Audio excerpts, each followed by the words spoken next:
আগেরটাতে সেটা রয়েছে, আগে একটা যে টেকটা ওটা তো অনেকটা তাহলে I try different take slightly. হ্যাঁ একটু ব্রাইট, একটু জয়ফুল।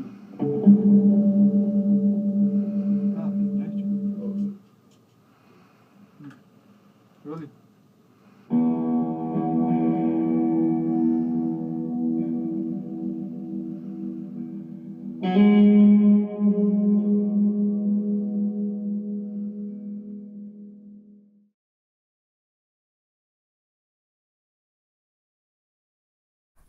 என்னை பொறுத்தளவுக்குங்க, நான் சினிமாவை எப்படி பார்க்குறேன்னா,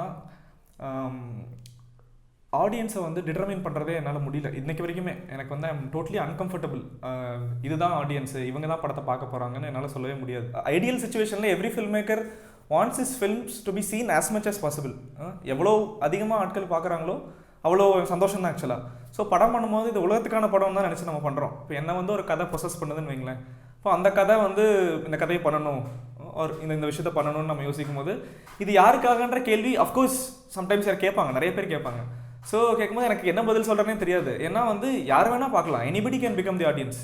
ஸோ ஃபெஸ்டிவல் போகிறவங்க, இல்லைனா ஃபெஸ்டிவல்ஸ், இல்லைனா வந்து சாதாரண மக்கள், இல்லைனா வந்து அறிவு சார்ந்த மக்கள், இப்படியெல்லாம் நான் வகையறைப்படுத்துறதே கிடையாது. I don't see myself making a film for the festival or for a certain industry. So நான் எனக்கு தோன்றதை பண்ணுறேன். அது மேக்ஸிமம் ஆட்கள்கிட்ட ரெசனேட் ஆகணும்னு நான் ஆசைப்பட்றேன். பட் நமக்கு தெரியவே தெரியாது mean who will become the ஆடியன்ஸ்னு. படம் பண்ணும்போது படம் தான் மனசில் இருக்குது. ஸோ பண்ணி முடிச்சுட்டு நீங்கள் படத்தை வந்து பப்ளிக் ஸ்பேஸில் விட்டும் போது மார்க்கெட்டிங் பர்பஸ்க்காக ஸோ இந்த மாதிரி இடத்துல நீங்கள் மார்க்கெட் பண்ணலாம், இல்லை இந்த மாதிரி இடத்துலலாம் மார்க்கெட் பண்ணலாம். பட் ஐடியலி நீங்கள் யாருக்காக எடுத்தீங்கன்னு பார்த்தா எல்லாரும் பார்க்கணுன்னு தான்.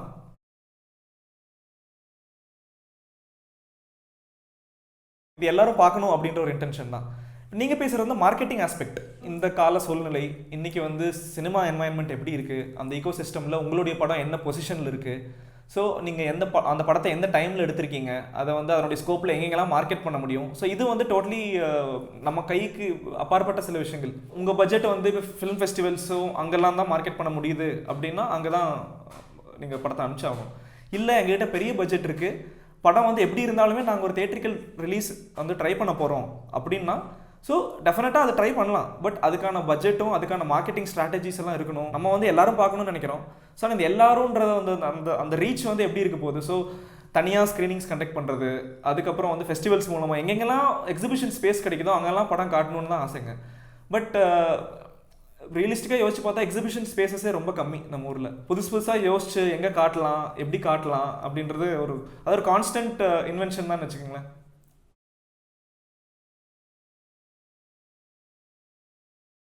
ஆக்சுவலாக நாங்கள் இந்த 5Dலே பண்ணல இந்த படம். ஸோ 5D தான் யூஸ் பண்ணோம், ஹார்ட்வேர் தான் யூஸ் பண்ணோம். ஸோ என்னுடைய ஒரு ஜென்ரல் ப்ராக்டிஸ் என்னென்னா, ஒவ்வொரு படத்தையும் நம்ம ஸ்டார்டிங்கில் வந்து அந்த படத்தை என்விசார்ஜ் பண்ணுறோம்ல அப்படின்னு எனக்கு எப்படி இருக்கணும் அந்த படத்தோட இமேஜ் அப்படின்னு யோசிக்கும் போது அதை சார்ந்த ஃபார்மேட்டோட தான் நான் யோசிப்பேன். ஸோ அது என்ன ஆஸ்பெக்ட் ரேஷியோவில் இருக்கும், என்ன கலரில் அந்த படம் என் மனசில் இருக்குது, ஸோ என் மனசில் இருக்க கலரை வந்து கொண்டு வர ட்ரை பண்ணுவோம் நம்ம. ஸோ இந்த படத்தில் வந்து இப்போ எனக்கு ஒரு 5D அவைலபிளாக இருந்தது, என்னோடய ஃப்ரெண்டோட ஒரு கேமரா. இந்த கேமரா வச்சு என்ன பண்ணலான்னு யோசிக்கும் போது மேஜிக் லேண்டர்ன் அப்படின்ற ஒரு ஓப்பன் சோர்ஸ் சாஃப்ட்வேரை பற்றி தெரிஞ்சுக்கிட்டோம். அது ஒரு குரூப் ஆஃப் ப்ரோக்ராமர்ஸ், சினிமாட்டோகிராஃபர்ஸ்லாம் ஒட்டுக்காக சேர்ந்து கிரியேட் பண்ண ஒரு ஓப்பன் சோர்ஸ் ப்ரோக்ராம். உங்கள் 5D கேமராவில் இருக்க கேனன் ஃபர்ம்வேர் இருக்குது இல்லைங்களா, அந்த கேனன் ஃபர்ம்வேர் அன்இன்ஸ்டால் பண்ணிவிட்டு இந்த மேஜிக் லேண்டர்னை உள்ளே போட்டுடணும். ஸோ உள்ளே போட்டிங்கன்னா இப்போ இது இட்ஸ் லைக் ஒரு விண்டோஸ் லேப்டாப்பில் மேக் இன்ஸ்டால் பண்ணால் எப்படி இருக்கும், அதனுடைய இமேஜ் டைனமிக் ரேஞ்ச் எல்லாமே வேறு. ஸோ 5D வந்து இது H.264ன்னு சொல்கிற 8-bit கோடெக்கில் தான் ரெக்கார்ட் ஆகும். பட் மேஜிக் லேண்டர்ன் வந்து ரா வித் 14-bit அன்கம்ப்ரெஸ்ட் இமேஜ், எக்கச்சக்கமான மெட்டாடேட்டா இருக்கும். ஸோ கலர் இன்ஃபர்மேஷன் எல்லாமே இருக்கும். ஸோ போஸ்ட்டில் வந்து உங்களுக்கு என்ன கலர் வேணும், நீங்கள் சொல்கிற அந்த டார்க்னஸ், கான்ட்ராஸ்ட் விஷயங்கள்லாம் வந்து மேனிப்புலேட் பண்ணலாம். ஸோ அதனால தான் அந்த படத்தை பார்த்தீங்கன்னா it will not look like a usual 5D film. It doesn't look like a 5D film at all.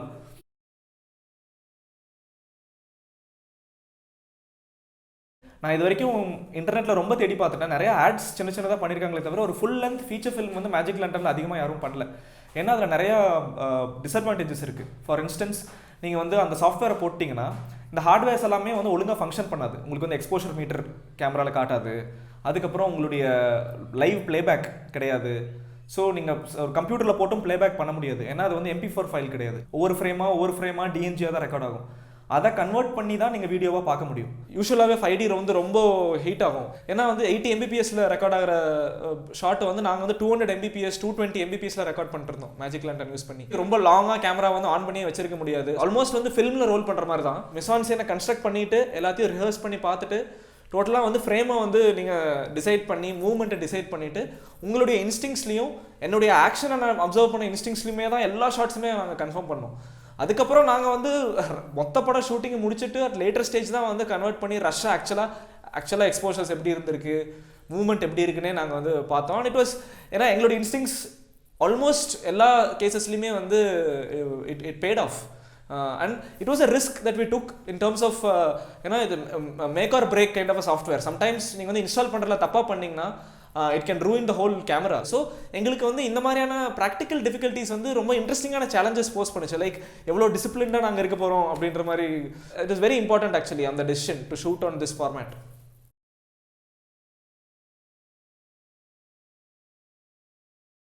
நான் ஸ்கிரிப்ட் எழுதினேன். அண்ட் அது வந்து ஒரு கன்வென்ஷனலான ஸ்க்ரீன் ரைட்டிங் ஃபார்மேட் தான். ஃபைனல் டிராஃப்டில் வழக்கமாக சீன்ஸ் எல்லாம் பிரித்து போட்டு ஸோ அந்த மாதிரி தான் எழுதினேன்.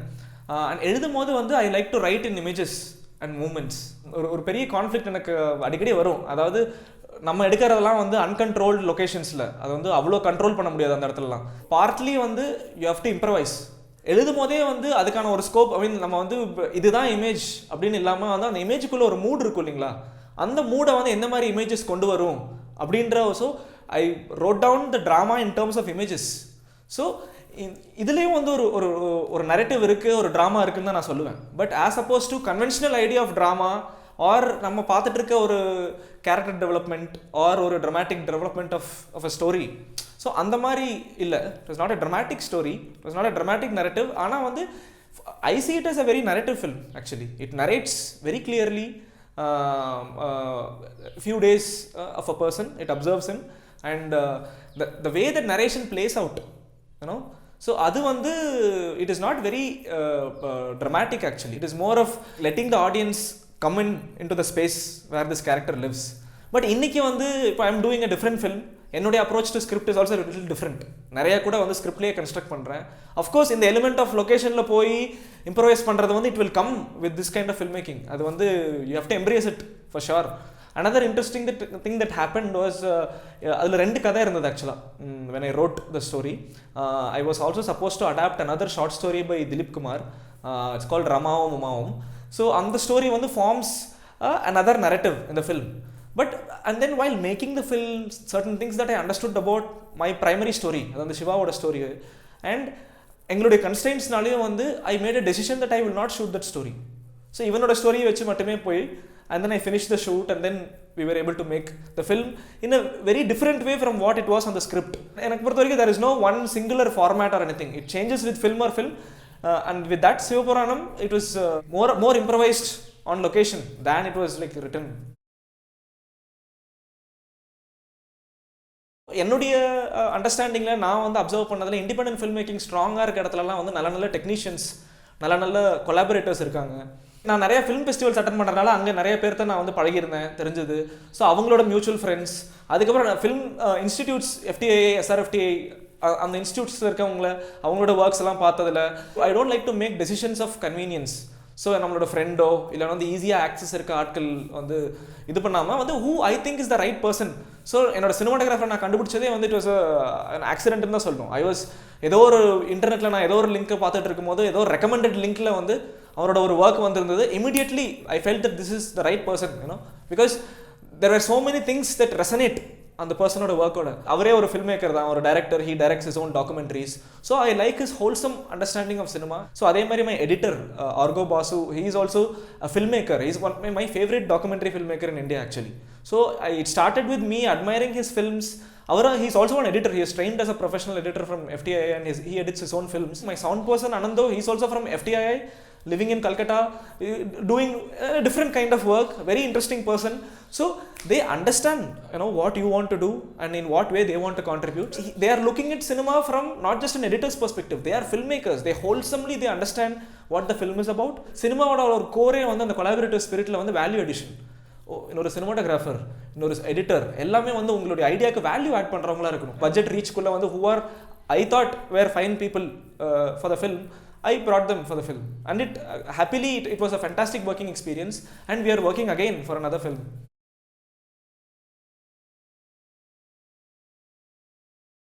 டெக்னீஷியன்ஸ் சூஸ் பண்ணும்போது வந்து படத்துக்கு யார் சரியாக இருப்பாங்கன்னு சூஸ் பண்ணுறது தான் எனக்கு ரொம்ப பிடிச்சிருக்குங்க.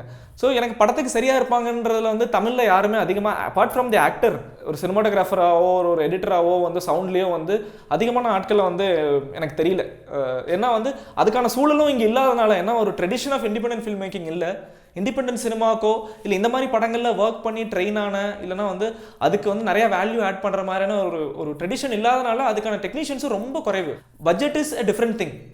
எக்ஸ்பர்டீஸ்ன்றத வந்து நம்மகிட்ட இருக்குது ஆக்சுவலாக, நம்மளுடைய பெர்ஸ்பெக்டிவ். ஸோ இந்த எக்ஸ்பர்டீஸ் வந்து எனக்கு தெரிஞ்ச அளவில் வந்து தமிழில் வந்து நான் இம்ப்ரெஸ் ஆகல ஆக்சுவலாக.